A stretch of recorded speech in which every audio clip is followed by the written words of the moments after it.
Hi, this is Ellen Gear, and you're listening to TV Confidential.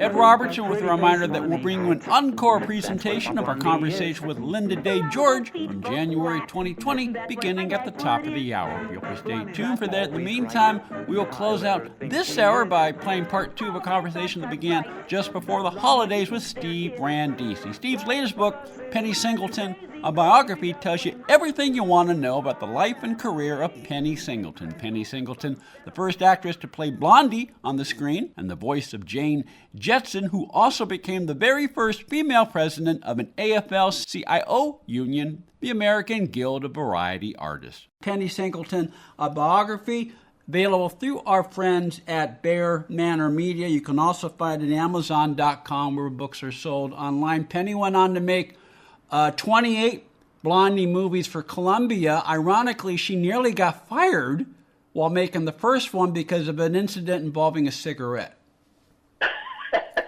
Yeah, that's one of my favorite stories in the book. They were filming the first movie. This is in the fall of '38. And somebody lit a cigarette.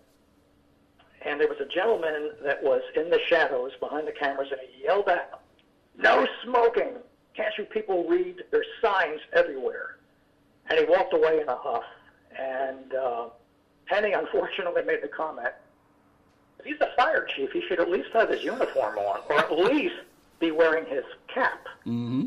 And apparently that did not go over too well with the gentleman who created the outburst, and that was Harry Cohn, the chief of Columbia Pictures. And he sent for her, and they got into a little bit of a row in his office. And he told her, after you finished this picture, he wasn't going to fire her from the picture because they were too far into it. This was towards the end. And he told her, "You'll never work at this studio again." And as it turned out, she stayed for 12 years, 13 years, something like that. It was the first movie made $1 million. I mean, they made it for less than $90,000. Well, an added element to that story, Steve, which you point out in Penny Singleton, a biography, is Cohn was not enamored of the idea of making a movie about Blondie because he felt it was "quote unquote" just a comic strip. Yeah, he was talked into it though, and when he saw the rushes, he was aghast. He said, "My God, how could we make something so silly? A comic strip?" And he was furious. And when they did the preview, when the film was finished in November of '38, and he saw the cards, the audience members would fill out cards, what they liked, what they didn't like, the audience reaction cards. He couldn't believe that those comments were real. He thought the cards were rigged. So he ordered a second screening, and that audience was equally positive. And when he looked at the financial sheets and he saw what the movie was bringing in, not only did he welcome Penny back to the studio and signed her to a long-term contract, he bought her a car, bought her a Rolls Royce, and she declined. She said, "No, that's okay, thank you, but no thanks. I'll keep my little Ford." And but that was Penny. And after that, it's important to point out that after that, relations between Penny and Cohn were very cordial. In fact, when I was interviewing Penny's daughter, she said to me, "Oh, I remember meeting Mr. Cohn. He was nice." She said, "I thought that he was wonderful," but she was only 3 years old when that confrontation took place in '38. So she was mercifully unaware of that. But that's the way show business works. It's about money, and if you make a movie that's under $100,000 and it brings in over $1 million, the head of that studio is going to be very happy with that arrangement. So. Yes, and again, this was at the height of the studio system. Oh yeah, where actors, we could have a whole conversation about the pros and cons of the studio system, but the point I'm getting to is one of the bad things about it is that executives like Cohn treated actors as if they were disposable, right. More often than not. But the fact that Penny was willing to speak her mind as she did, even though she knew that she may never work at the studio again. I mean, it says a lot about who she was as a person. She did not cow very easily. Where do you think that came from, Steve? I think it came from her South Philly upbringing. She was a tough girl. You know, she and I, we come from the same neighborhood, and South Philadelphia is and always has been a tough neighborhood. Mm-hmm. Like, you're not going to survive on the streets there if you hit the namby-pamby. And that was not Penny. So she learned to assert herself. And I think that's one of the qualities that served her well years later when she got involved in the union activities. She would get up and speak her mind. Now, she was never abrasive, I have to point out. She did this with a smile and in the nicest way possible. You know, there was never any rancor in her voice when she talked to people. And I learned lots from her as far as dealing with people. So, you know, that was one of the things that played into her later career and why she was so successful at the many things that she did in the business. But she was a tough lady, and she was not afraid of people. She was not afraid to speak her mind. And when you get into the chapter of the union activities and you read some of the, I mean, she testified in Washington in front of Congress about some of the things that she didn't like that were going on with the unions at that time. She was very, very bold, and certainly not afraid to speak up. That was one of the endearing qualities that she had. But she was nice as can be with people. She was always wonderful with the fans. She loved children. Kids would come up to her and ask for autographs, and she'd pose for pictures, and she answered she was like Joan Crawford. She answered every letter personally. I was at her house one time, and the table in her dining room was awash with all these letters because AMC, American Movie Classics, they had begun showing the Blondie movies on Sunday mornings. I think this is like 1990 or 91, somewhere around that time. And she had one of those gray mail sacks that was loaded with letters and pictures for her to sign. So there was a resurgence of the series at that time, and her fan mail increased.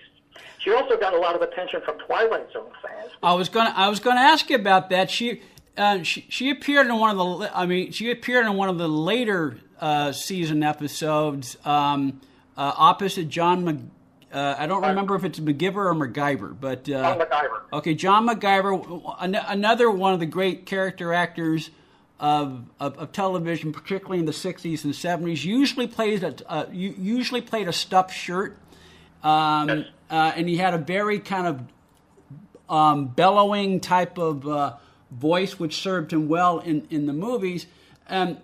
He was fine, she was fine, but it also speaks to why Rod Serling's efforts to write comedy were not as successful as his other efforts. Yeah, John McGiver, he always played a pompous yes. character. That was his persona on screen. She liked him. The episode itself is not one of the better Twilight Zones. Yeah.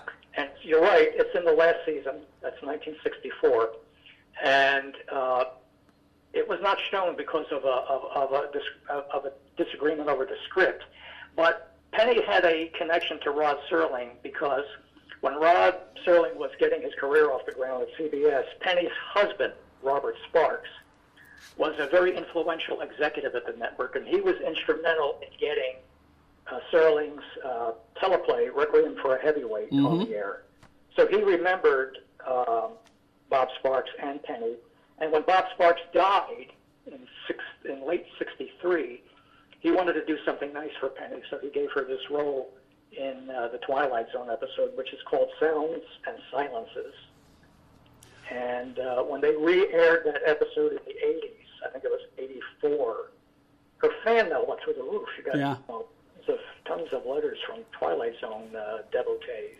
Robert Sparks was also the man, he produced most of the Blondie movies, did he not, Steve? Well, in the beginning, you're talking about Bob Sparks, right? Yeah, Bob Sparks. Yeah, he in the beginning, on the first title, he's credited as associate producer, but he was, in fact, the producer. Then he became the producer for the next 8 or 9 films. Then in '42, he was called back into service, during World War II. So they brought in, actually what they did, Frank Strayer, who was the director, he became the producer and the director. And that was a little too much for him, and then they brought in other producers. I remember one producer was Burt Kelly. He was a very, very big man at Universal. and he was the producer for a while, and then later on, Ted Richmond was a producer, and he went on to have an enormous career. He produced Papillon and a lot of big movies in the 70s. And Penny met him. He was a young guy at the time, and Penny thought very highly of him. She knew that he was going to have a big future in the picture business, which he did. I think he died when he was like 102 or 103. He had a very, very long, productive life. But the Twilight Zone episode had a very good director, and that was Richard Donner. Mm-hmm. You know, who directed Superman and a lot of other big blockbusters. I mean, his credentials are enormous. Just to button up another point about Robert Sparks and CBS, in addition to being instrumental to the career of Rod Serling, Perry Mason fans know that Robert Sparks was the man who hired Ben Starr. And Ben Starr wrote the pilot script that finally got Perry Mason on television after 16 tries. Right. Yeah, Bob Sparks, he also had an alliance with Howard Hughes when Howard Hughes owned RKO. And there's some interesting stories about Penny standing up to Howard Hughes, who was a guy who liked to throw his weight around. Mm-hmm. I won't give it away. I'll let people buy the book and they could read it. But he was bugging Bob Sparks at all hours of the night, and he was calling at wee hours in the morning. And Penny put a stop to that. You know, she told him off, and she told him off good. Yeah. He was so taken aback that he sent her a dozen roses. He apologized, you know, for disturbing the family at those ungodly hours. Well, that's that South Philly upbringing. Yeah, right. When you grow up in South Philly, you know, you learn to take care of yourself and you learn to speak up. Is there anything about Penny or Penny Singleton, a biography that you'd like listeners to know about that I haven't asked you yet, Steve?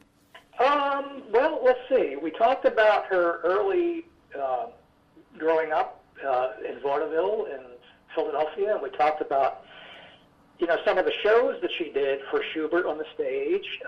Radio, you know, it's important to you know, there are a lot of radio buffs out there. There are a lot of organizations, fan clubs, you know, fans of old-time radio.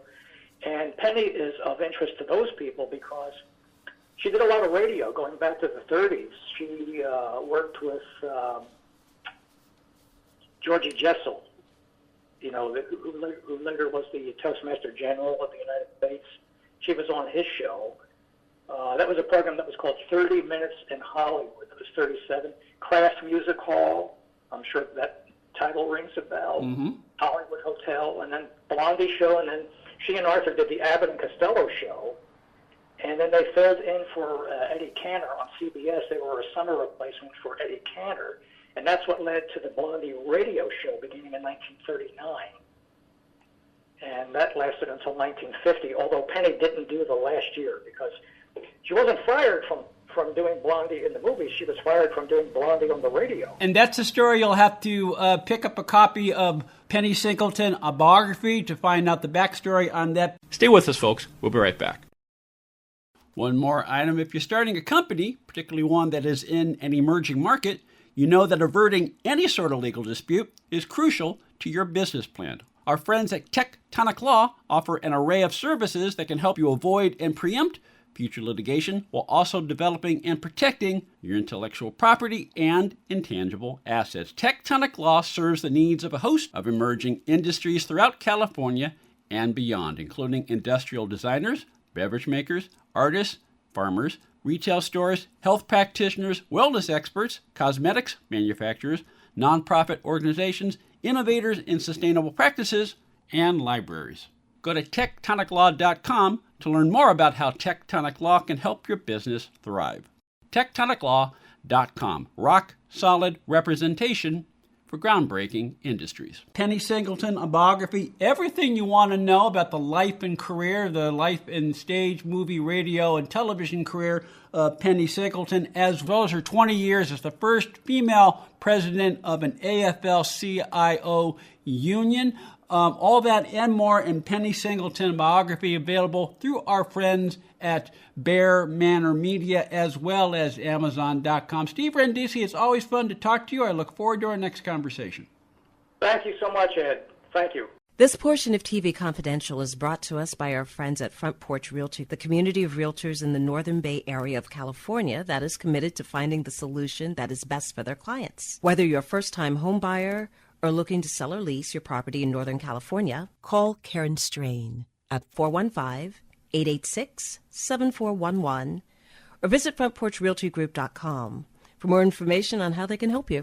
Hi, everyone. Thanks for listening to the TV Confidential podcast. If you like what you hear, please consider subscribing to the TV Confidential podcast, or better yet, give us a review on Apple Podcasts, Podchaser, or wherever you listen to our podcast.